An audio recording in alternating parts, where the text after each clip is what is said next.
EP19. Hello everyone, my name is Clint Butler and thank you for joining me. This is SEO This Week. It's our weekly roll-up of the latest news about marketing, search engine optimization, social media, video, everything as presented by my agency, Olympia SEO. So without further ado, how about we get started? The first article we're going to look at today is from Search Engine and the competence of the people in which I engage with. One of the things that kind of gets on my nerves as a person that buys tech is when you ask for tech support and then they treat you like you're a 3-year-old, or they ask you you go to the trouble of making a video or writing a detailed here's my exact problem, and then they ask you something completely off the wall. It has nothing to do with it. It really gets on my nerves.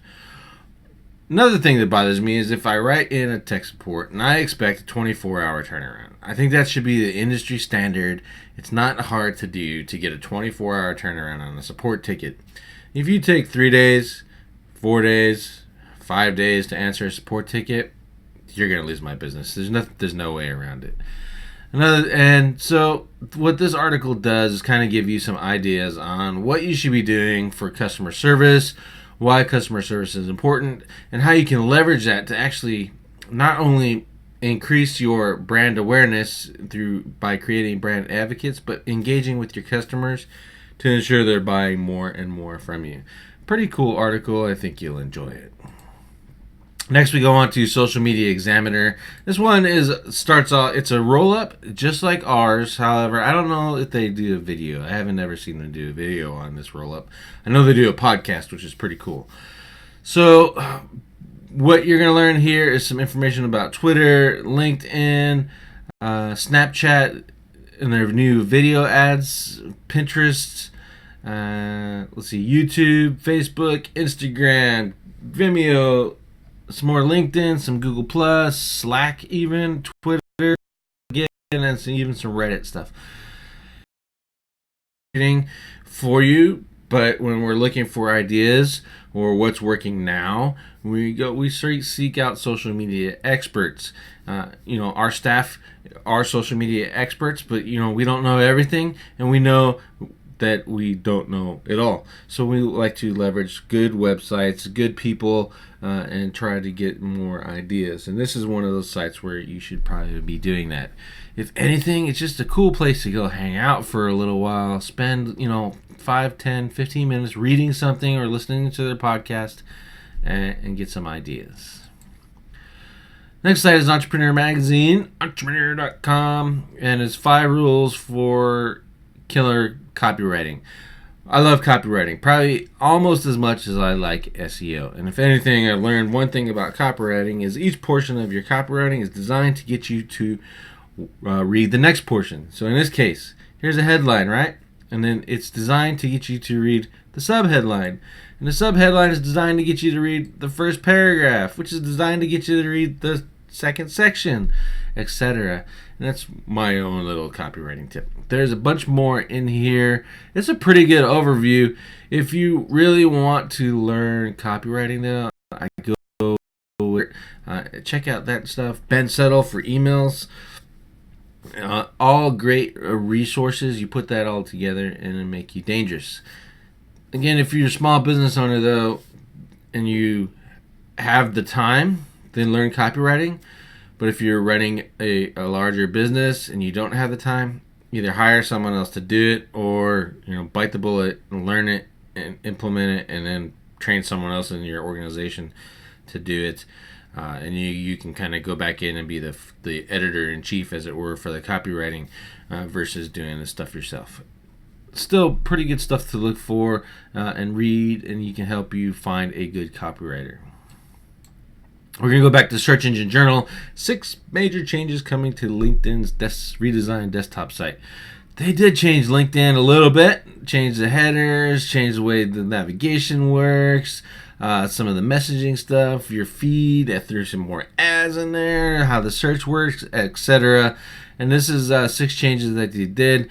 On top of that, there's a video. You can see the same video from the Social Media Examiner site. So probably, if you already looked at one, you don't have to really read the other, because the video is there as well.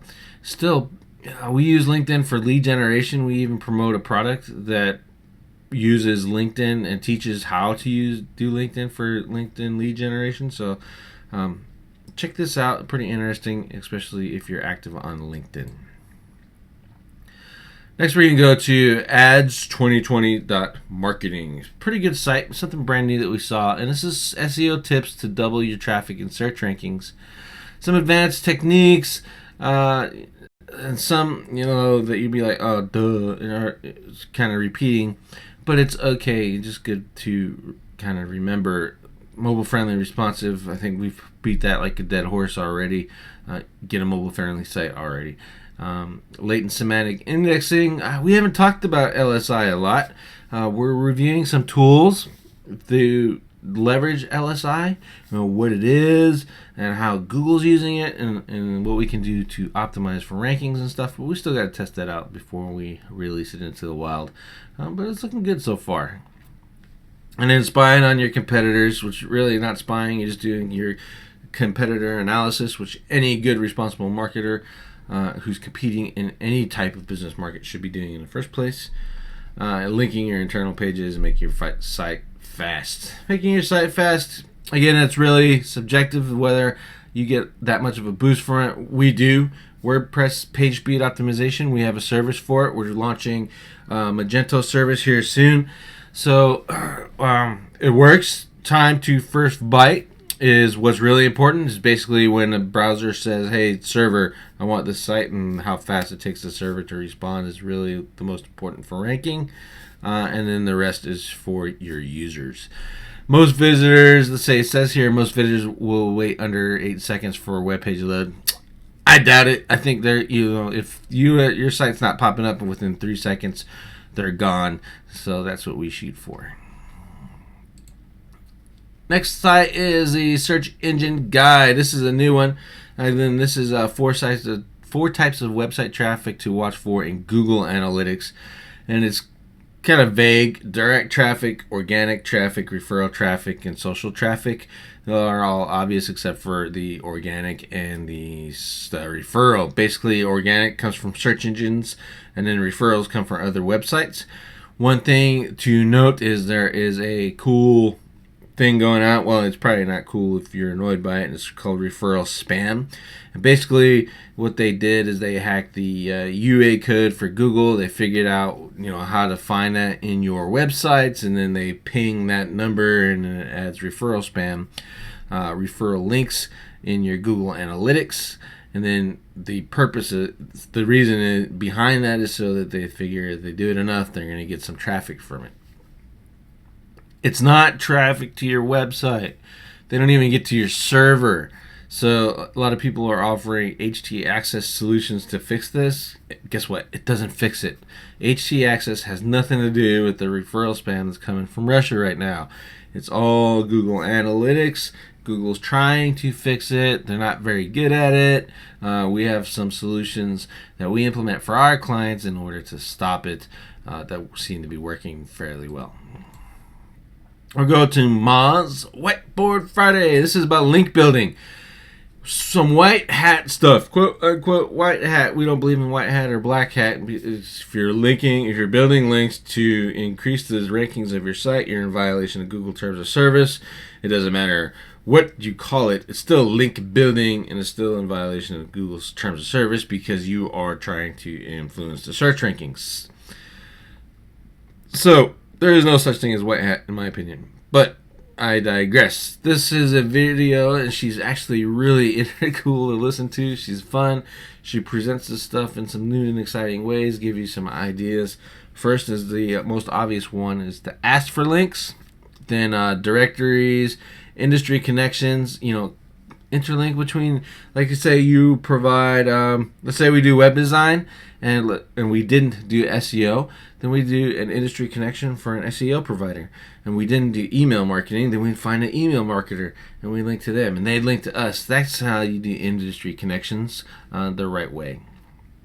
If you're a small business, let's say you're a plumber, you get your plumbing supplies store to link to you. You link to them because that's where you're buying your stuff. You use tit for tat kind of thing.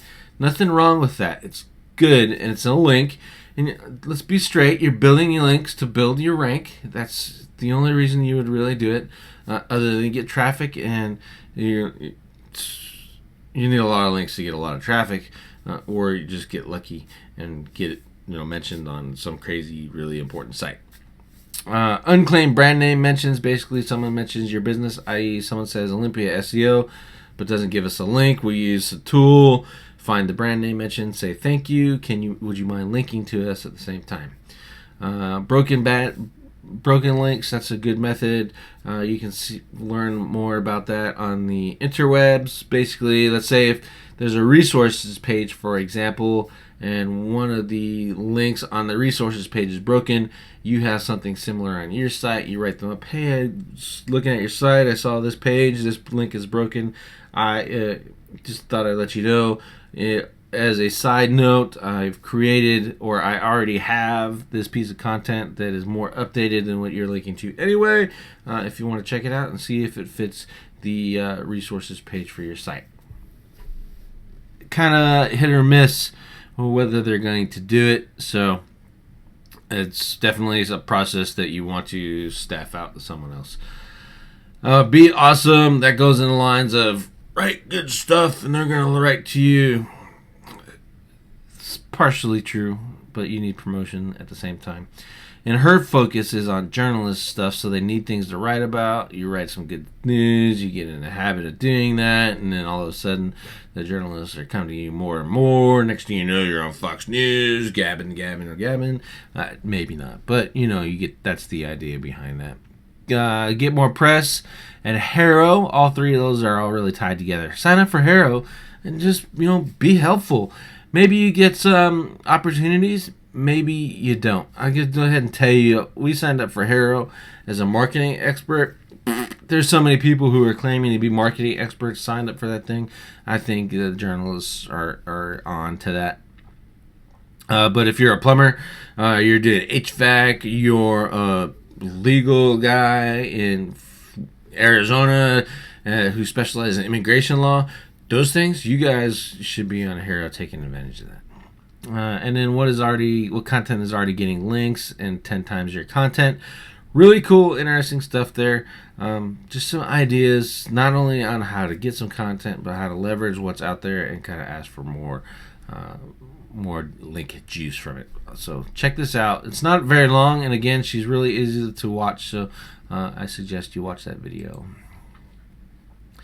And then finally, we're going to end on the Bright Edge SEO blog. This is actually really cool insights into some topics that we already covered. One is micro moments. We've talked about micro moments before, and it lists in here exactly what they are or what Google thinks they are. So I want to go, I want to buy, I want to know, I want to do.